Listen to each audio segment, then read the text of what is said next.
All right, welcome back in, folks. This is the Bleav in Rams podcast, and it is episode 136 with yours truly, Jake Ellenbogen and Cameron Lynch, former Rams linebacker. Cam, I love doing this with you, so I'm excited. Even though we're talking about a 3-6 football team, they are not out of it. We already talked about the 24-hour rule, but absolutely love chopping it up with you, and I'm excited to get into it. Before we do that, please be sure, if you do like this show, that you go and tell somebody. You tell one person, another person tells another person. Word to mouth advertising is the way to go. So it can really help us, grow here. Please subscribe, like, rate, review, comment, all that jazz. And if you guys are interested in supporting the channel or Bleav, you can go on over to Bleav.com and go to our shop. I actually have a merch thing over there. It's Jake's Takes. So they sent me some swag, and really appreciate it. We're going to be working on some other stuff as well. You got to get a lot of these quotes, these priceless quotes that Cam has on these shows. So we're going to be putting that together. So be sure to check that out. Link is in the description if you're watching on YouTube. Link is probably in the description if you're listening on any sort of podcast platform. So before we get into it, we got an ad read. betonline.ag. Basketball is back, and BetOnline remains your number one source for all your sports betting needs this season. You'll always find the latest odds, team matchup info, player news, and game trends at BetOnline. And as your continued source for all sports wagering information, BetOnline features live betting, free contests, and giveaways all season long. BetOnline, always the fastest and easiest way to bet all your favorite sports and events, whether that's NFL, NBA, NHL, MMA, tennis, boxing, or even golf. Head on over to betonline.ag to join and receive your 50% welcome bonus with your first deposit.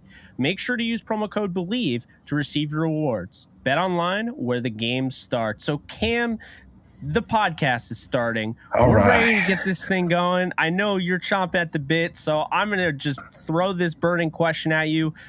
Who is going to be the number one target for Matthew Stafford with Cooper Kupp out?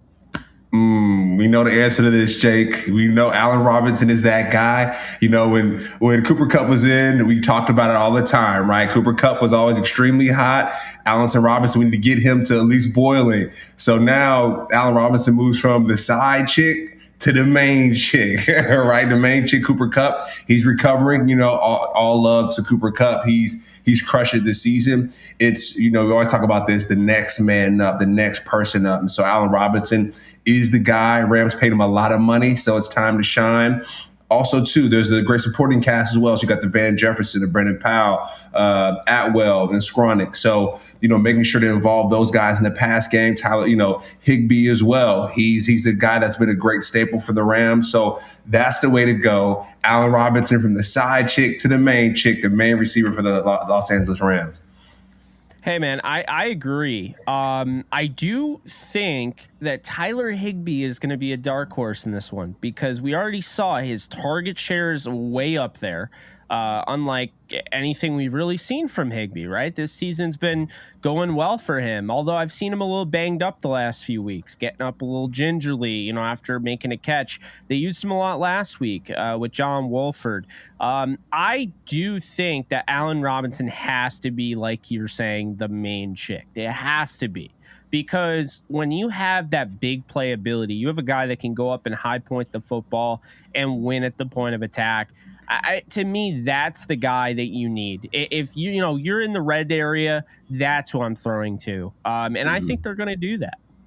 I think so too. So I'm excited to see what's going to happen. I know Allen Robinson has been chomping at the bit. He's been getting a couple passes each quarter here and there sprinkled, but now he's going to get the bulk of the play there. And then also too, when you talk about the Saints team, Chris Olave, you got Jarvis Landry, you got guys that can receive the ball on that end. So, I love jumping to the defensive side as well. So making sure to cover those guys up, Alvin Kamara in the pass game, those are going to be guys that can catch the ball and that can do something with it. And so the Rams defense playing lights out, like we've always talked about, is going to be really important and shutting those X factors down as well.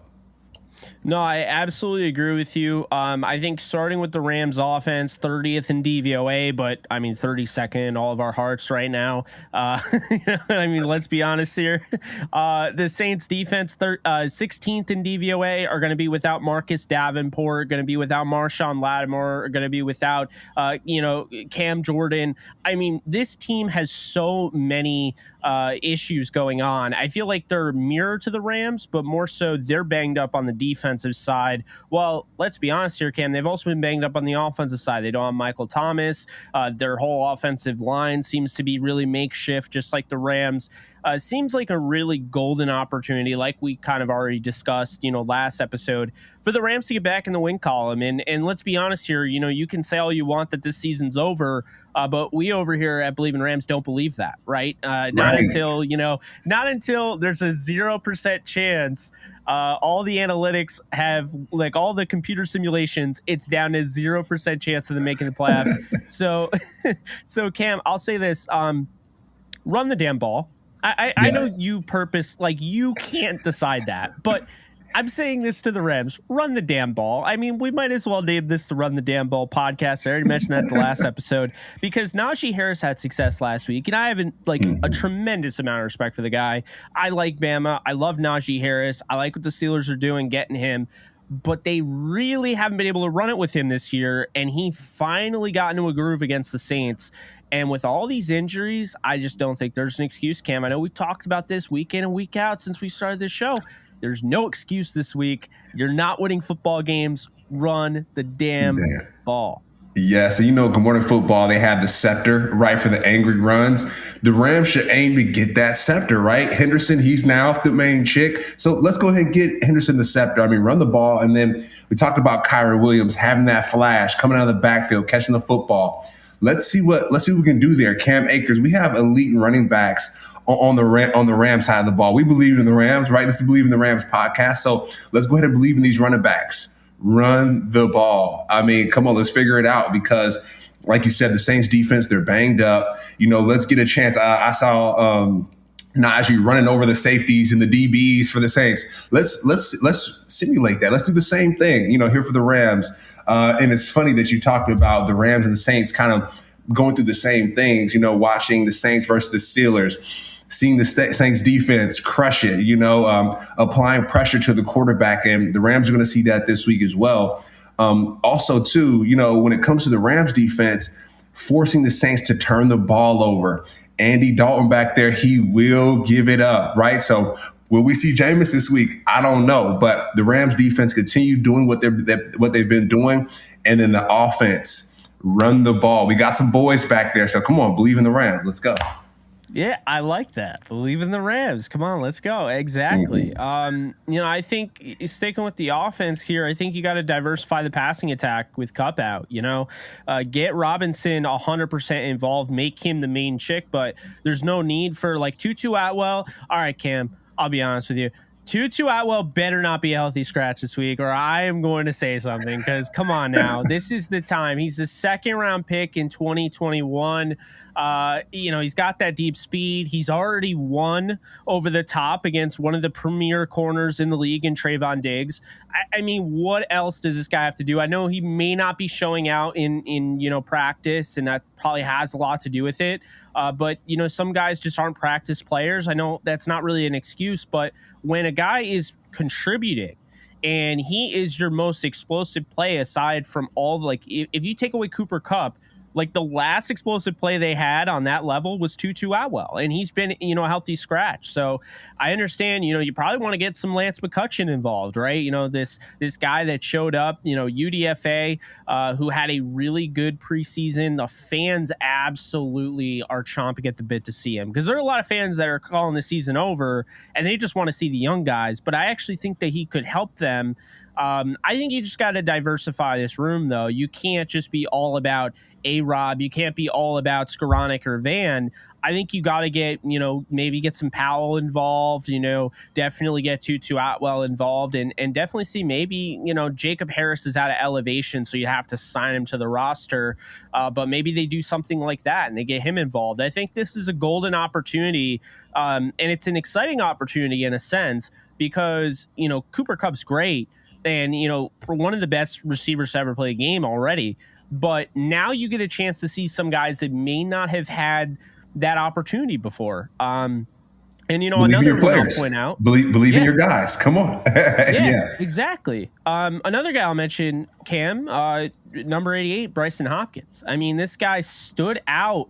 When all bets were off and OBJ was injured, they didn't have Higbee. Kendall Blanton gets injured in the first play of the game in the Super Bowl.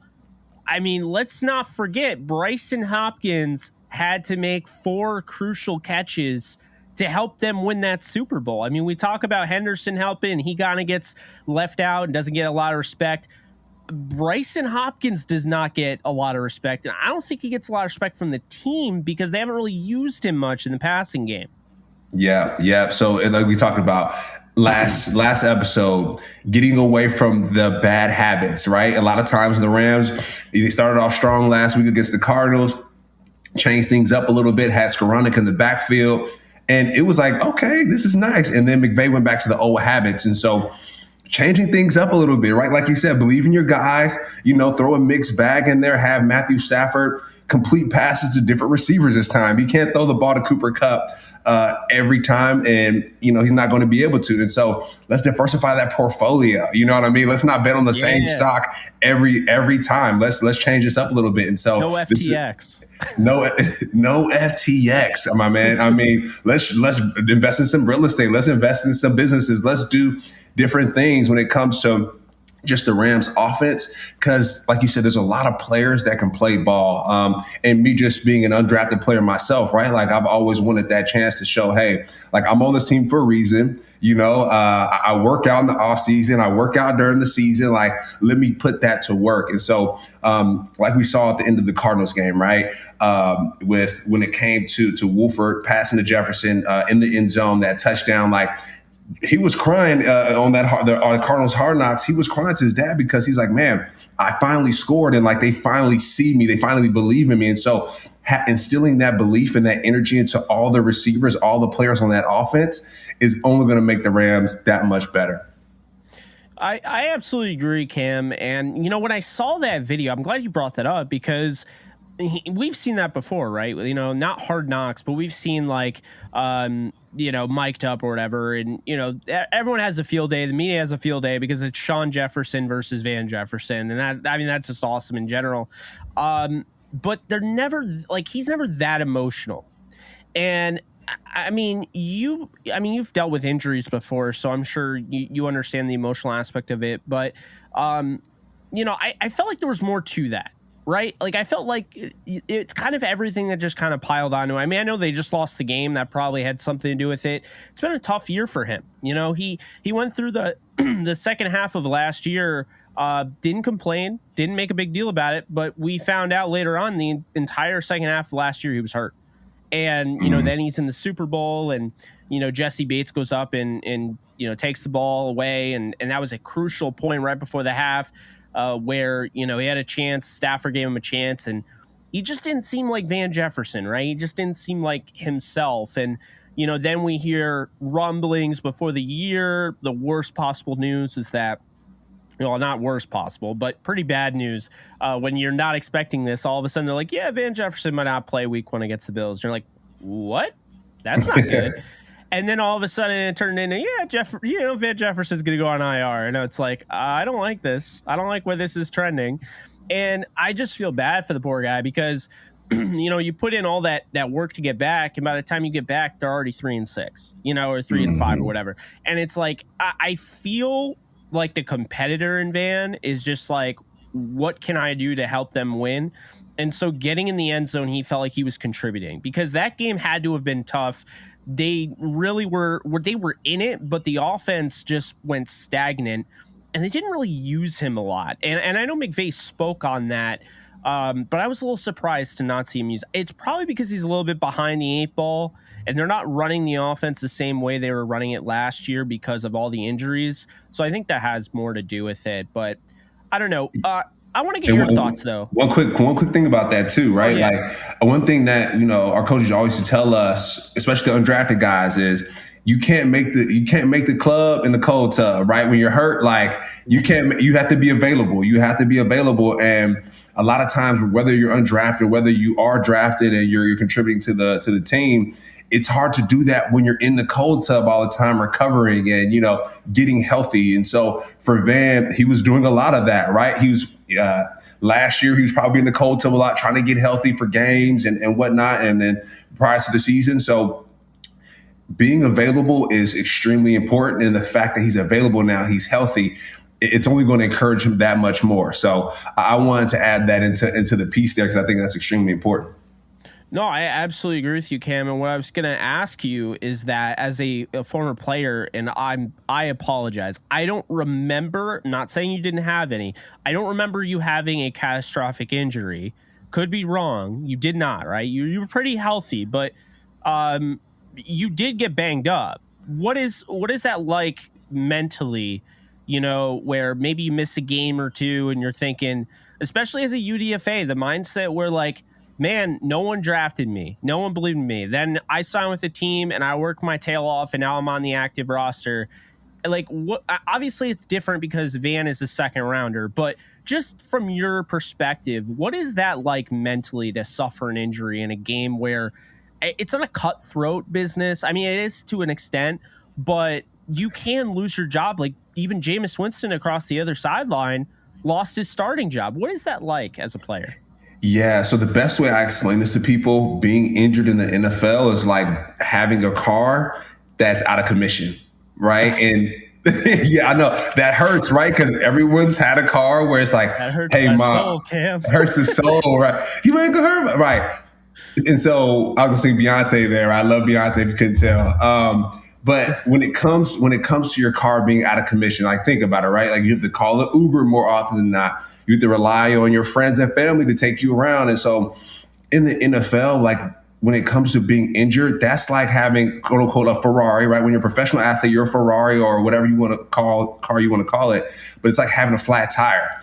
And you pay that much money for a Ferrari, having a flat tire is not good, right? Or having you have to get the exhaust change, or you have to fix something in that car. And so as a professional athlete, when your car is out of commission, just know they got more Ferraris in the back, right? When they hop on that phone, get another Ferrari. And so as a free agent, for me, I made sure that I was in the cold tub and the hot tub before and after every practice, every game, every workout to make sure that I was available. Because if I wasn't available, just know that they're going to get another one that, ready to roll and ready to play. And so I think that's extremely important. And then on the flip side of that, right, you think about the Todd Gurley's, you think about, the Van Jeffersons, you talk about the Jameis Winstons. There's two sides of that coin, because when you're undrafted, right, they can replace you pretty well. But also when you're drafted pretty high, they can replace you as well too. Because like, hey, I spent a lot of money on this Ferrari, but the Ferrari's in the cold tub. The Ferrari is out of commission. I need to go ahead and get me another one. And so put them on the trade block rather than sending them through free agency or cutting them like that. And so there's that dual pressure there. And so one of my coaches, Frank Bush, he always used to tell us, he said, guys, make sure that you play really well. That's extremely important. But he's like, the drafted guys are up here and the undrafted guys are down here. And so a lot of times teams look at the bottom and the top. The people that are in the middle, kind of around the middle, if you're doing well, playing well and crushing it, like, you're good. But a lot of times if you're on those edges, teams are looking to replace that to then build things up. So it's very important that guys have remained healthy and take care of their bodies throughout the season. It's funny because I was told from a player that I interviewed, and I won't mention his name because I don't want to put any pressure on him, but he said that it's better to be drafted in the fourth round than drafted in the first or an undrafted free agent. When you're in the middle, you're there, right? Like it's the expectations are like where you want them to be. It's like being in college, but when you're a first rounder, the expectations are skyrocketed. When you're a UDFA, it's like maybe the expectations aren't as great of you as a first rounder, but it's like a first rounder in the sense that like it's basically a first rounder without like the security, right? Because you have to. So yeah, I absolutely 100% agree with you, and that is a great take, and that's why just the dynamic you bring to the show is just incredible. Especially, it's not just the former player dynamic, Cam. You also played for the freaking head coach. I mean, that's a Yeah. pretty cool, tip of the cap to you.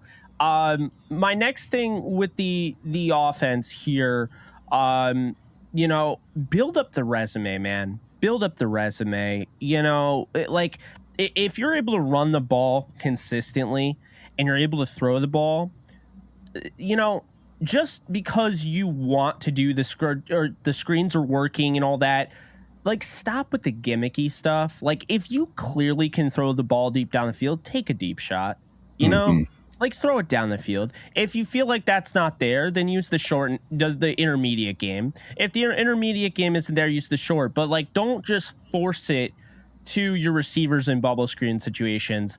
I want to see less of that. And then lastly, here on the offense, before we pivot over to your side of the ball, the defense, keep Stafford clean. I mean, at the end of the day, I think this offensive line has done the best job they could possibly do with how many guys have been out.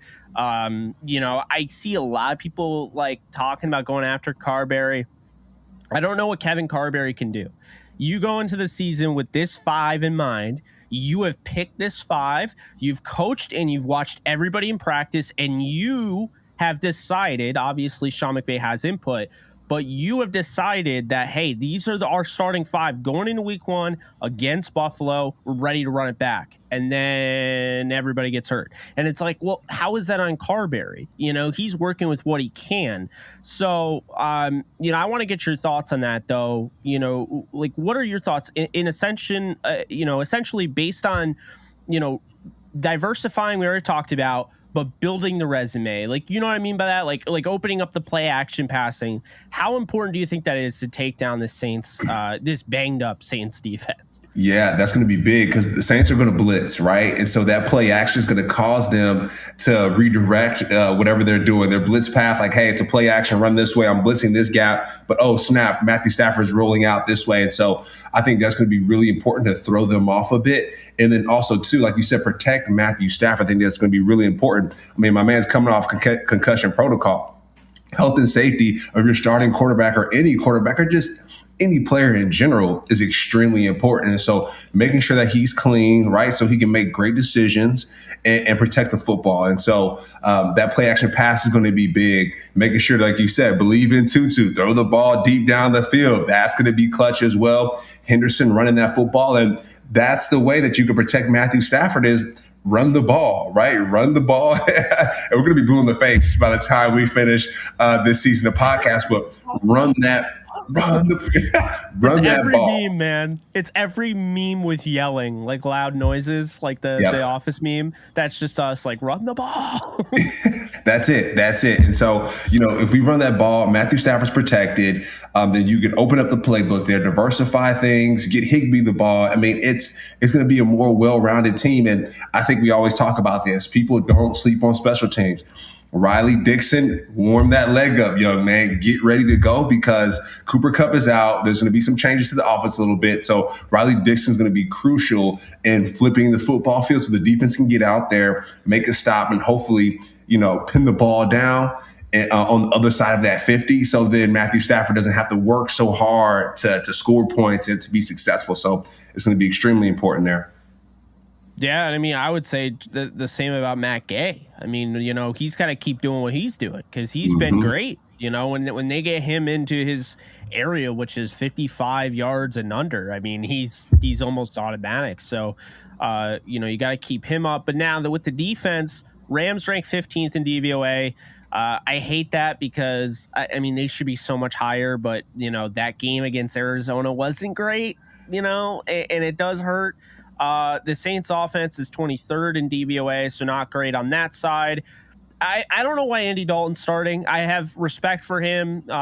He's been basically since he was the franchise quarterback at, Cincinnati, he's been a really good mercenary. He hired gun, if you will, the Cowboys, the Bears, and now, here he is with the Saints. But I don't know why they're not starting Jameis Winston. Maybe I just have more of a a love for Jameis. I've always liked him. And it kind of hurt to see that interview where he's like, it hurts my soul. Like, basically, this is the policy. You get hurt, you lose your job. So I feel that. But also, I'm not the biggest Taysom Hill fan, like, as a quarterback, right? Like, I don't think Taysom Hill is a quarterback. But I feel like if you're not going to start Jameis, why are you not starting Taysom Hill? It seems like anytime that guy's on the field, he makes a play. So I'm going to say this right away. Rams defense needs to pressure Andy Dalton, and they cannot afford to let Taysom Hill trick them, because we've watched all year long. This guy doesn't have to be playing quarterback. He can line up as a tight end in line. He can line up as a fullback, a running back, a wide receiver, or just right away a quarterback, like line up in the shotgun.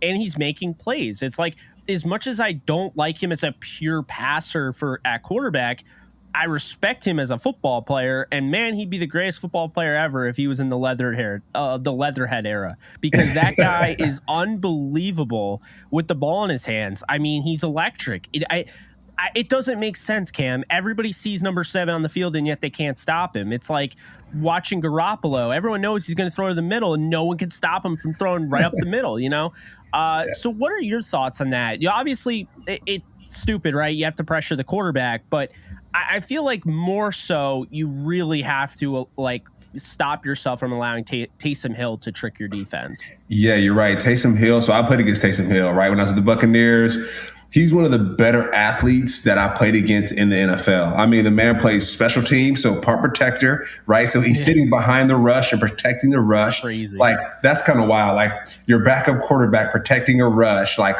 with his shoulders now blocking people.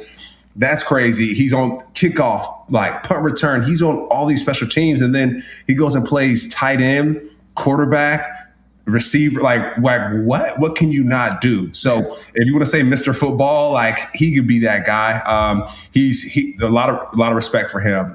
He's next level. He's got a lot of it around the league, right?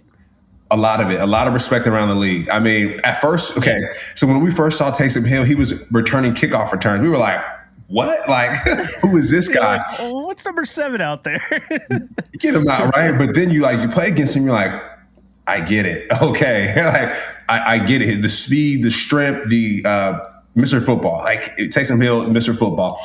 And then you think about this too, when Taysom Hill's in the backfield, the second most athletic person on that team, Alvin Kamara. I mean, the balance and the strength that this guy has is insane. Like, seeing him get tackled and still stay up because he's balancing on one leg, and the angles that he takes and how smooth he runs the ball, it's unmatched. And catching the ball in the backfield, the angle routes, the mismatches that he creates against the linebackers and the safeties is unbelievable. And so making sure to stop those two players, especially when Taysom Hill's in the game, it's a lot for a defense. And so the Rams' run defense has been pretty great. And so make sure to keep an eye on those players is going to be key to win this game. No, absolutely. I mean, say what you will about Alvin Kamara and how maybe the season hasn't gone the way he expected, but I mean, even without much of an offensive line, they're still getting him the ball. I don't love the usage of him because I feel like he should be used exactly like Christian McCaffrey was against the Rams, and maybe that's what they'll use him this week. But he is incredible. I still can't believe he was at Alabama and he couldn't make the starting lineup, so then he transfers to Tennessee. Yeah, that's insane. It's to have that much talent on a college team just should absolutely be outlawed. Derrick Henry, Kenyon Drake, Alvin Kamara, oh man, it's just it's nuts. It's absolutely bonkers. But so looking at those two, obviously, I think the 3 X factors I'm getting ahead of myself, so we'll hold off on that. But another guy I want to mention, you mentioned him earlier, Chris Olave. The reason I'm not going to highlight him as much as those two is because I don't feel like the Rams already have that built-in protection for a guy like that, because that bend don't break is to eliminate what Olave can do vertically. The guy that I would worry about, a guy that can make a lot of guys miss, and has been doing it for years, and all he needs to do is just get the ball, right? Doesn't need to be deep down the field. He's not the fastest on the field. It's Jarvis Landry. Okay. Landry is just one of those veterans where, you get to him at any point and he can make a guy miss. And, he's never been ultra fast, right? Like he ran like a 4.7, 4.8, whatever. At receiver, that's not the fastest. But he's a very precise route runner. He's got great hands. And, this is a guy that's going to move the chains. And if you're playing off, that's part of the issue with Bend Don't Break. You play off, those drops that you got, against Tampa, because I don't think we've brought that up, is that while I want to give the defense a lot of credit, they did get away with the fact that Tom Brady threw some good passes that were just dropped on third down, much less. Now you got Jarvis Landry sure-handed. I mean, this guy's going to, extend with one hand and catch it. I don't have to worry about it if he gets two. So now that you have him, maybe you could see more, ball movement. Maybe you could see more chains moving. And so I think he's definitely a guy to look out for in this one. Another guy I'll mention is Raheed Shaheed. I don't know if you've seen him. He has been in special teams. He's the returner. He could blow the game up. Yeah. He could blow the game up. I mean, he is that good with the ball in his hands. They start getting it to him a little bit in the offense. So he's a name to look out for. Yeah, the Saints, they have a lot of players on their team, right? Just like the Rams, there's a lot of guys that can make plays, right? And so are they going to use them? That's the thing. Are the Rams and the Saints going to stick to the same habits that they've been using, or are they going to diversify their portfolio? And so I think it's going to be a great game because both teams, at the end of the day, they have nothing to lose. So it's like, hey, let's go ball out. And I think we're going to see a great matchup. We talk about the Bradley Roby, not the Bradley Roby, but the pass interference from the playoff game a couple of years ago, right? Like, I'm sure the Saints are still Nickel Roby, right? Like, still feeling some of that animosity. I'm not sure what that's looking like, but I think it's going to be a great matchup here. It's funny you bring that up. I had no idea the Rams have not. The last time the Rams played the Saints, Cam, I was at the game at the Coliseum. It was when Drew Brees injured his thumb and Teddy Bridgewater came in. It was also the game where Cooper Kupp broke like 8 tackles. Remember that crazy reception? He broke like 8 tackles and went. And I'm watching it, right? I'm like, I can't believe what he's doing. This is before he blew up too. Like, he was a really good, but he wasn't what we know him now.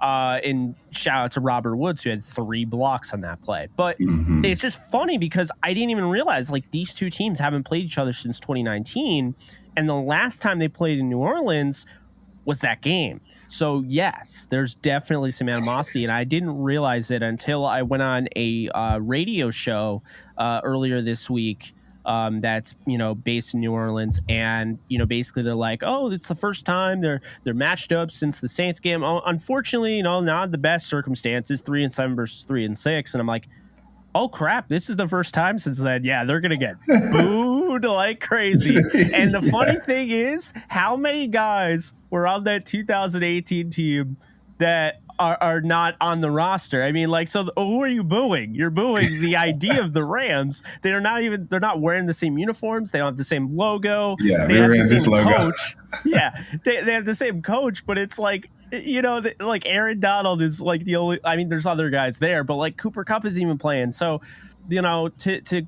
actually, it's funny. I was making a graphic for another podcast, and I'm like, what the hell graphic do I put? Everybody, like, nobody's on the Rams anymore. So I just did Aaron Donald chasing Alvin Kamara because I'm like, what else do I do?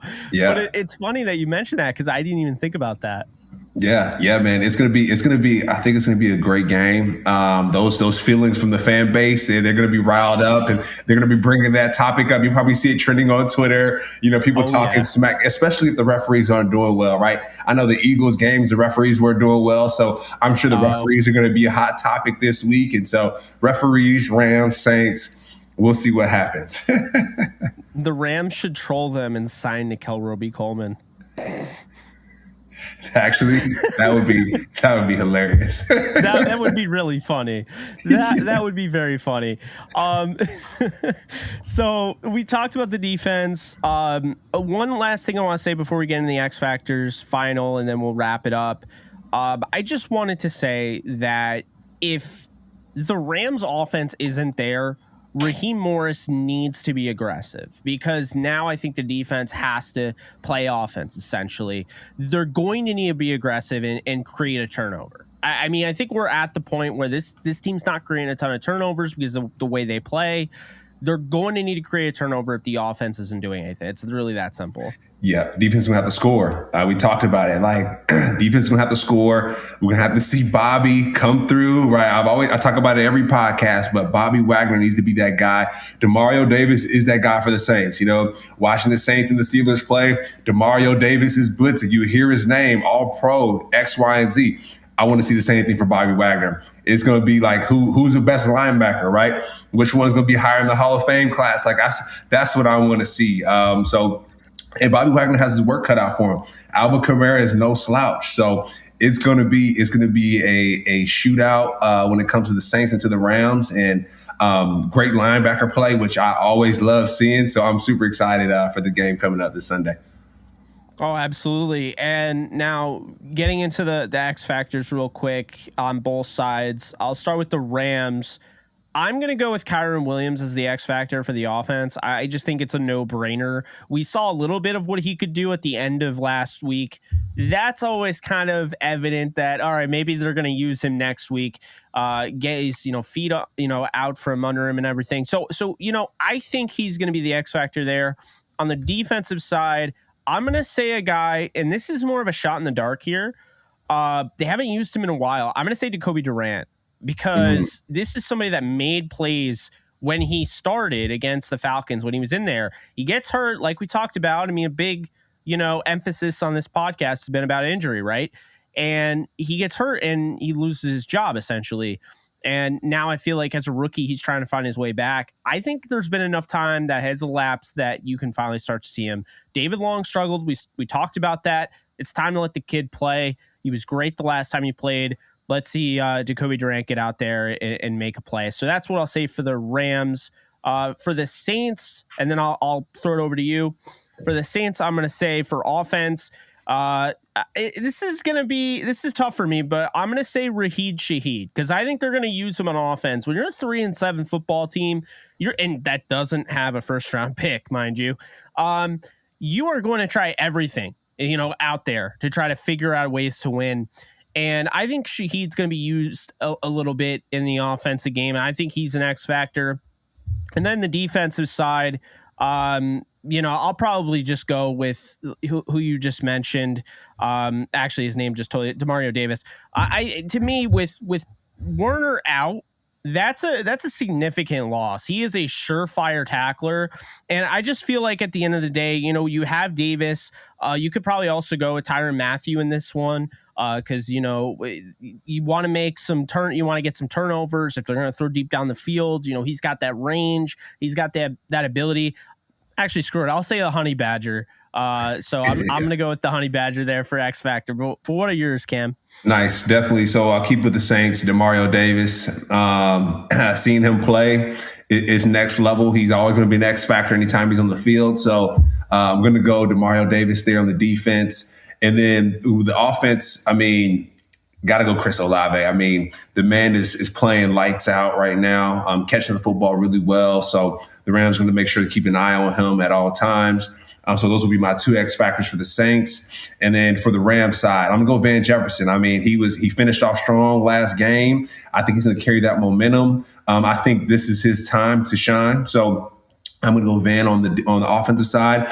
And then on the defensive side, I'm going to go Nick Scott. I know I've been going Troy Hill a lot, but I'm going to go Nick Scott because I feel like on the back end, he has that spark, right? Outside of Jalen Ramsey, of course. I think Nick Scott is that spark on the back end. So I'm going to go Nick Scott from my defensive X factor there.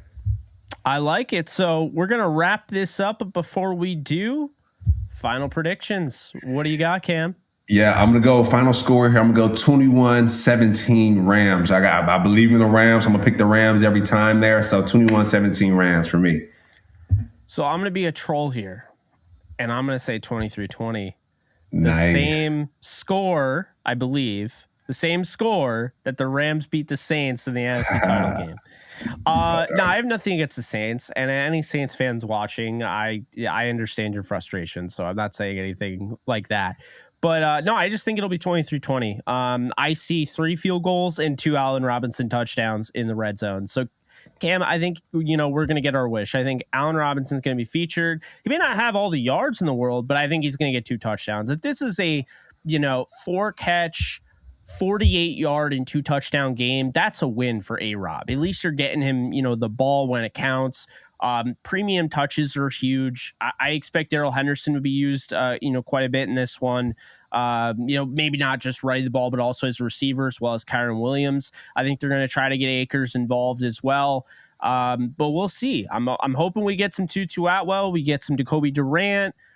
Brian Allen, David Edwards are out, so other guys are going to have to step up. It's a next man up league, and that's that. But we have a clean sweep here. I know we've been picking the Rams to win. You can't really blame us. This team should be winning games. Let's just be honest. We Bleav in the here. Rams. Come on, let's Bleav in the Rams podcast. So we Bleav in the Rams here. We both had the Rams advancing to 4-6 with the potential to go 5-6 with a huge matchup against Kansas City next week. But until next time, I'm Jake Ellenbogen. He is Cameron Lynch, and this has been the Bleav in Rams podcast. Later, folks.